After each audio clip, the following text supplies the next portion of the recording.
Thank you for coming. This is a new topic, but it's a very important topic. And I'm sure each and every one of you have had questions. What do I do with my medication when I have medication left over? And how do I protect my medication for those who enter my home who are either caregivers or family members? And I'm going to allow Julie George up here, my partner in crime, to share with you a little bit about Phil and Amanda. And thank you. I want to introduce our two speakers today. Phil LaFoy is a registered pharmacist and former owner of Blount Discount Pharmacy, and he has been a past chair of the Tennessee Society of Independent Pharmacists. He also sits on several health boards and works on legislative and advisory matters. He is through the Tennessee Pharmacists Association and the National Community Pharmacists Association. He is active in combating drug abuse in the community and was awarded the Substance Abuse Prevention Action Team 2015 Prevention Innovation Award. He is the 2013 recipient of the NCPA, that's the National Community Pharmacists Association Safety Award. So he's well versed in the topic that we're going to be talking about today. He and his wife Alice and their two kids and several grandchildren have resided in Maryville for over 30 years. He enjoys fishing, kayaking, camping, playing with the grandkids, and sadly, the Crimson Tide. And I want to introduce our second speaker is Amanda Small. She's the executive director of Aware Blount, which has drug safety initiatives of many types. So she will share those with us. She has always called Blount County her home. She currently lives in Maryville with her husband and two children. After spending several years as an elementary school teacher, she is now the executive director of Aware Blount since 2022. Her favorite hobbies include reading, baking, and spending time in the mountains with her family. So I've got a strange start, and I'll give you a little background. So here's the beginning of my presentation. You are your best advocate. Think about that a minute. When you go to the doctor or you go to the pharmacy and you have questions or you have problems, who better understands your situation than you? Ask the questions. Press for answers. Don't take no for an answer, and if the answer you get doesn't seem right, ask for clarification, because nobody is going to do that as good as you're going to do it. Now, as some of us like me, I just lost my dad. I lost my mom 3 years ago. So you reach a point somewhere, you take on that caregiver role, and you become an advocate. But until you reach that point where you need to lean on someone else, you've got to be your best advocate.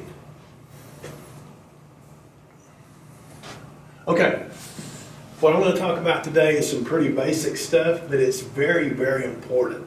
So you're like, okay, Phil, why do you have your cholesterol medicine up here? You notice the word "your" is in red. Take your medicine as prescribed. So how many of you ever been visiting friends or somewhere and you're sitting around a cup of coffee and you're like, man, I had the worst headache this morning, and someone says, I got something for that. I have headaches. My doctor, just a minute, here, take this. Don't do that. Let me just say that clearly. Don't do that. There's a reason that there is a prescription. There's a reason that has your name on it. There's a reason it has directions. So we see here, that's for me, Phil LaFoy. It says take one a day. This is for pitavastatin. This is my cholesterol medicine. It says one a day. That doesn't mean, full disclosure, I love cheeseburgers. That does not mean that on cheeseburger and fry night, I take 2 of these because my cholesterol is probably going to go up next week. That's not the way it works. It's very, very important that we take our medication as prescribed, and if it's not prescribed for you, don't take it. There's a reason for that.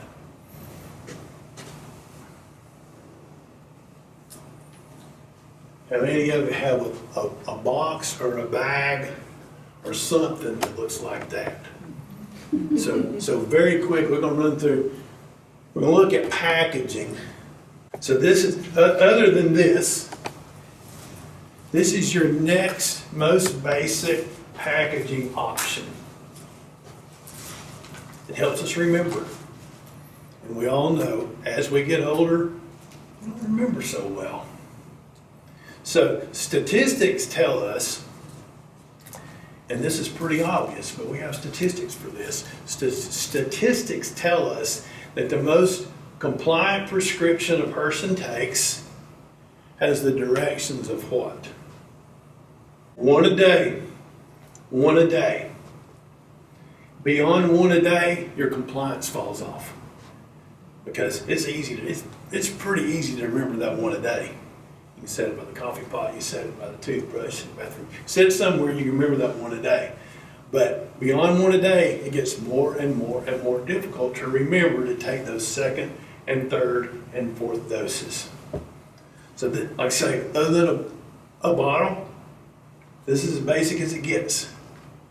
But sometimes this is all you need just to help you remember. And it's very important. So from there, and I'll run through these pretty quickly. Okay, so there's a lot of options out there today for packaging. One thing I learned with aging parents is that there's a time in life where this is a good tool as we start to grow older and we tend to take more medicine. It's good to have something to help us remember when to take it, what it is, and to just keep track of it. But there's a point where we start getting things crossed up as we grow older, and then we wind up having to depend on a caregiver or someone to come alongside and help us, and this becomes a great tool for a caregiver. But whoever's benefiting from it, still, it's a great tool. So this particular system is color-coded. So each card represents a month's worth of medication. So the yellow one is for the morning. So we think about when the sun comes up, the sky is yellow, yellow is morning. So we think about in the middle of the day, the sun's bearing down its hottest, it's white hot. The middle of the day, there's your midday dose, the white card. You get ready to go to bed, sky turns dark, there's your blue card. So each card has a month's worth of medicine, and you know, yellow's morning, white's the middle of the day, and you can go through that and it helps you remember. So those are great systems. I mean, this has got a plastic card, there are paper systems, there are a lot of different things, but that's kind of the gist of it, is it's color-coded for a time of day. Here's a very similar, but this is more of a paper system without the plastic. Okay, we have strip packaging. So they take all your medicine, they run it through a robot, and it puts it in a long strip. And we take that long strip and we roll it up in a ball like that. And we put it in a box. And your medication is hanging out the end of the box, and you can barely see it there. It says 8 a.m. You pull it out, and it says, oh, there's my 8 a.m. dose of medicine. And it's got all your 8 a.m. tablets. And if you take too many to get in one, it'll say this is one of 2 packets for 8 a.m. So you go to number 2 packet. It's very simple. It's very, very easy to do to a point until you don't remember to go to the box and look for it. Then somebody needs to help remind you. But nonetheless, this is just another way to help us manage and remember. I know it used to make me crazy. I did this for my parents because I liked this system the best. And I would, and my dad would pull off all days. He took morning and evening. He would take out the whole day's worth of medicine, tear off the morning, and put the evening under his placemat. Don't ask me why, that was his system. And he usually remembered, but then you go to the box and look and you see, well, the next dose hanging out is 8 a.m. tomorrow morning. Well, what happened to this evening's dose? I hope it's under the placemat. So it's very important when we utilize these things, we utilize them well. and properly. So the whole idea behind this, tear off the next dose, and then the next dose to be taken is hanging out of the box. And you can see and know and remember, that's the next one I need to take. And you're not trying to remember, did I take it, didn't I take it?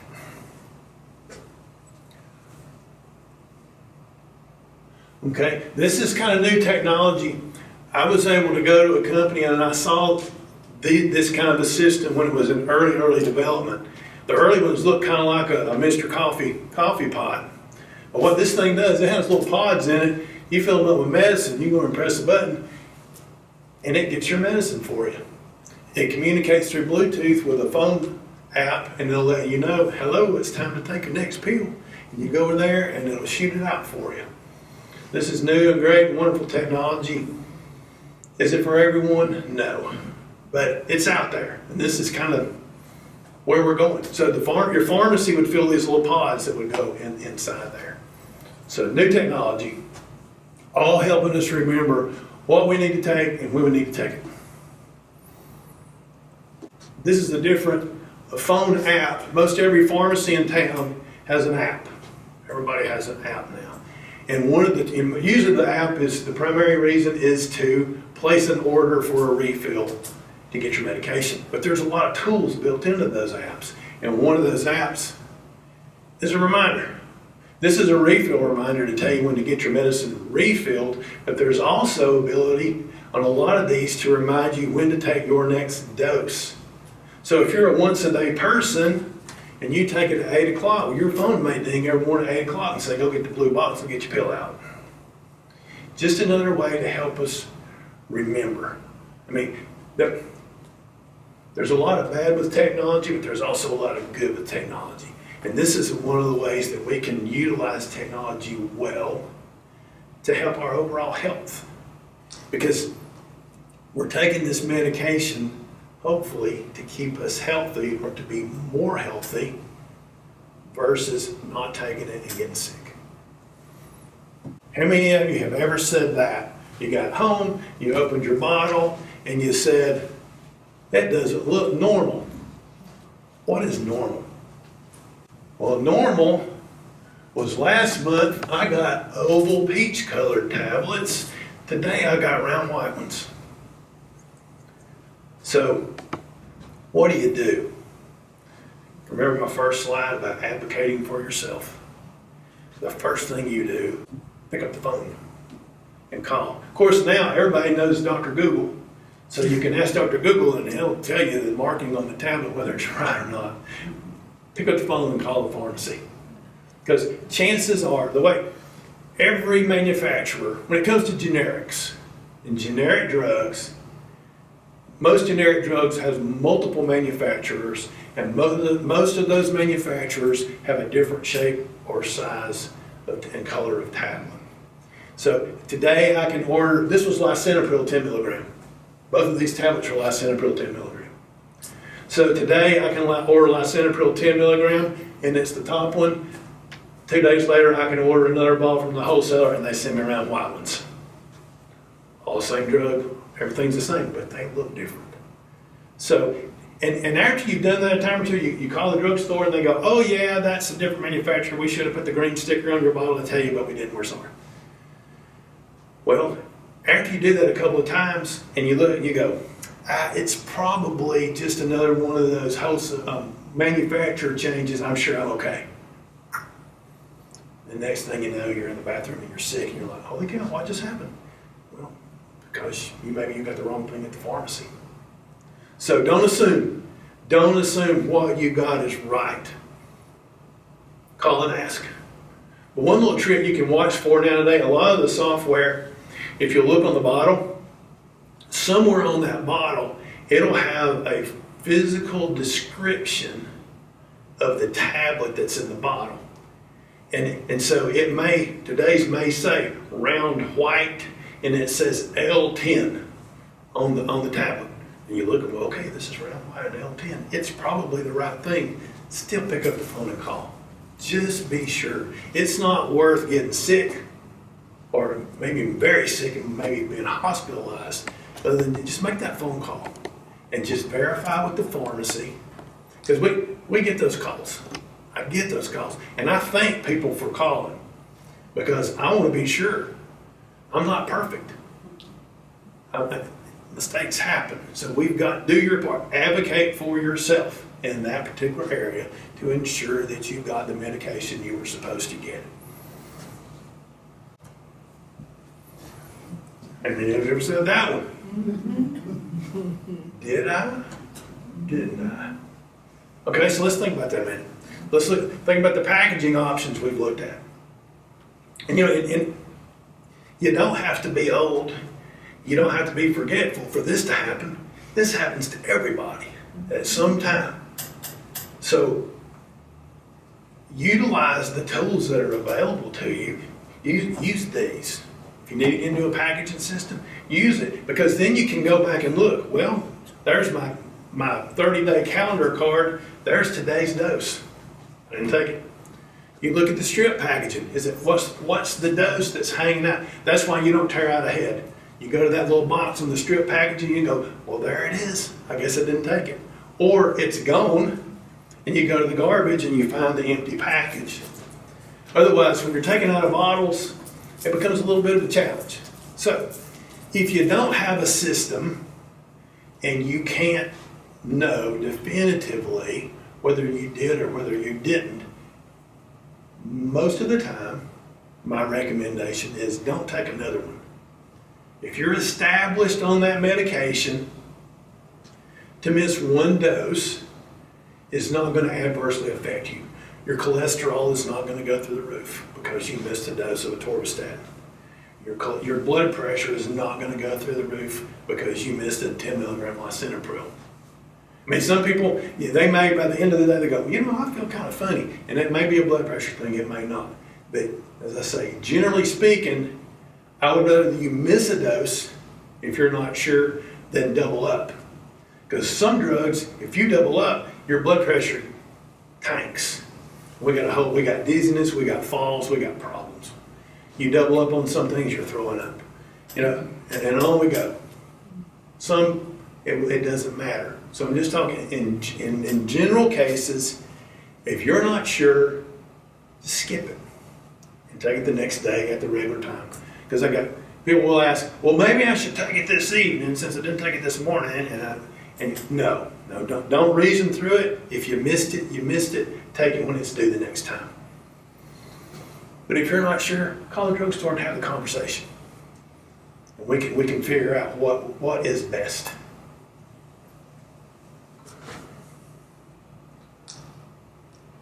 Try to ensure all your doctors know what your other doctors prescribe. Ideally, they know, but we don't live in an ideal world. Back to my first slide. You are your best advocate. So take it upon yourself to be sure that all your doctors know what all your other doctors are doing. The simplest way in the medication world is to keep an active list of what you take. Very easy to do. 3-5 note card. If you take a bunch, take a piece of paper. But try to keep an up-to-date list of what you take. The drug, the strength, and how often you take it. And then if you're really conscientious, who prescribed it. Because that is so, so important. I can't tell you how many times in a day I'll start to fill a prescription and the system will stop you and go, wait a minute, you can't take drug A with drug B. Well, you look, well, Dr. A prescribed drug A and Dr. B prescribed drug B. So I pick up the phone and call and say, hey, do you really want Miss Jones on this along with this other drug? I didn't know she was on it. Well, she is. Well, no, absolutely not. Don't do that. Thank you very much for calling. Every day that happens. Every day. So hopefully your pharmacist, everybody has the software to pick up on it. But of course, somebody has to do something with that software when they see the message. So hopefully whoever's filling that prescription is going to see the message and address it. Have a conversation with you. If you and your doctor talk about this, well, no. Well, I'm not going to fill this till we get on the phone. And we'll discuss and we'll work through it. So advocate for yourself. Be sure everyone knows what you take.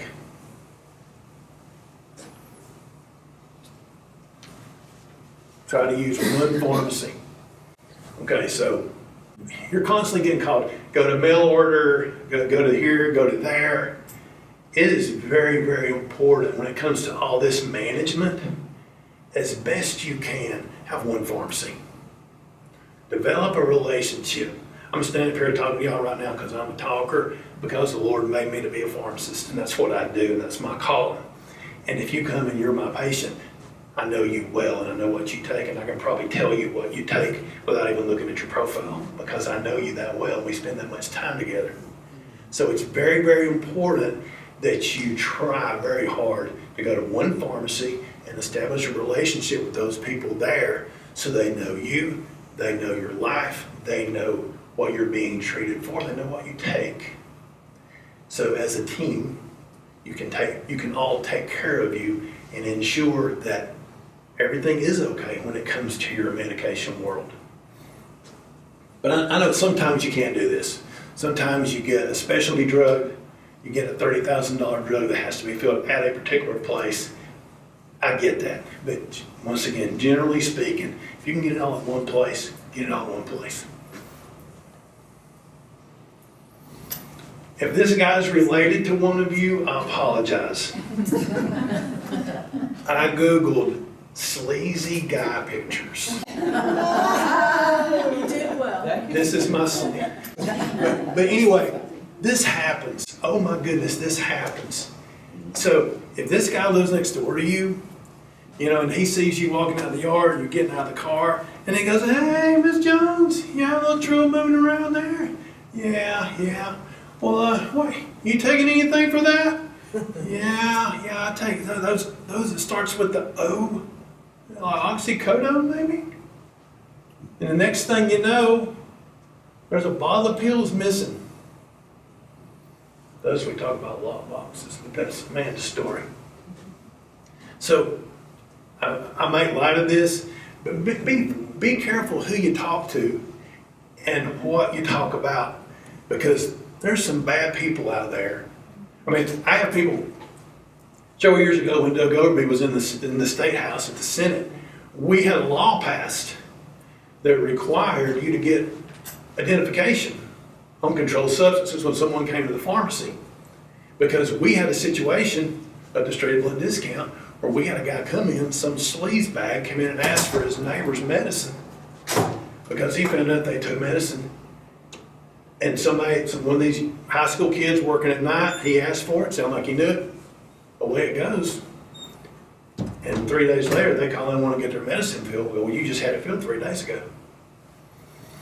So now it's law. If I know you, I'm not going to card you and make you fumble and get all your ID. But if I don't know you, you're going to prove who you are before you get medicine. You're going to prove who you're getting it for. Because there's evil in the world, and they will take advantage. And we need to combat that as best we can. So, as being an advocate for yourself, be mindful of what you say and to whom you say it. Because we don't ever know who we're talking to. They may come across as being really friendly and really kind, and that's not what their intent is. So be mindful of that. Okay, just very quickly, if you live in a situation, and Amanda's going to talk about this more, if you've got young people in the house, you've got teenagers in the house, you've got a relative that you know abuses medicine, lock your medicine up. Some way, shape, or form, find a way to lock your medicine up. That way it's protected, that way you know. And I'll leave that one at that. Okay, if you don't take it anymore, what do? Once again, generally speaking, get it out of the house. And Amanda's going to talk about the ways that we can get it out of the house. I will say this, we have a box. The safest place in this county, I think, in the waiting room at the jail, there's cameras everywhere, there's people with guns everywhere, and there's a box you can put your medicine in. It's that simple. You'll take it in there and drop it in there, and you can feel very comfortable and very safe in what you're doing. So I'll leave that at that. Back before we started, you are your best advocate. In all these areas and all these ways, you got to think for yourself. You got to ask the question. You insist on an answer. And if it doesn't seem right, ask again. If that's not good enough, ask somebody else and get a second opinion. And that means pharmacy and that means doctor. Hello. Again, my name is Amanda Small, and I am the Executive Director of the Aware Blount. And we are Blount County's coalition. So we are prevention, substance misuse prevention. So we work with students, teachers, caregivers, anyone along the spectrum in our community. We're working to prevent substance misuse. So we're not treatment, we're not recovery. And that's what sets us apart from other organizations in our community. So these are some of our contact information. So back to what Phil was mentioning about medication lockboxes. That is one of the things that we offer from our coalition. We use state funds to purchase those to be able to give them out for free.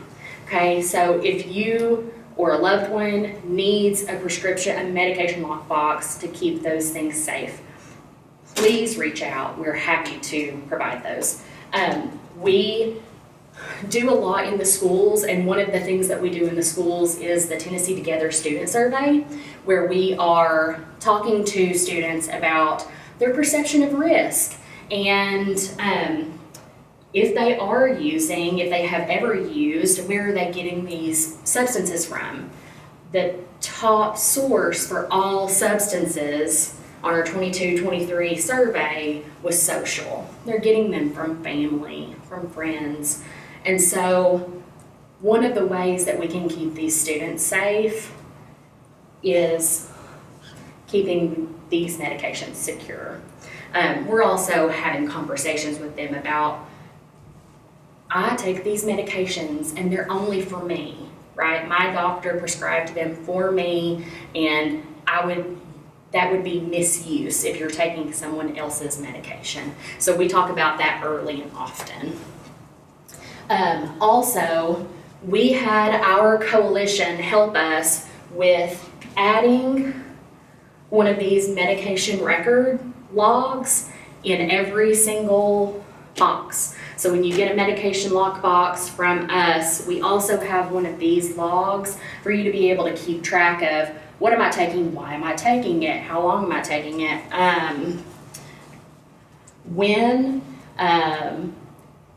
what is this medicine for, what is it supposed to be doing. So just another way, stay aware, and if you are going to the doctor, this is a great thing for you to bring with you to make sure that everybody's on the same page. Drug take back. So, like Phil said, we have a permanent drop-off at the Blount County Justice Center. And so, any day of the year, you can go there. And it is secure. We know that it's got cameras and it's got people watching it. So we know that that's secure. There are also pharmacies that have drop-offs, but this is this is the best option, I think. We also do drug take-back twice a year. So April and October. Our October one is October 26th this year on a Saturday from 10 to 2. And so it is a drive-through. You're just pulling through, handing off the medication, and we may give you some paper resources, those types of things. If you need a medication lockbox, we always have those on hand on drug take-back days. But this is something that from year to year we are always offering just as a good option for everybody. We cannot take sharps, so that's something to note.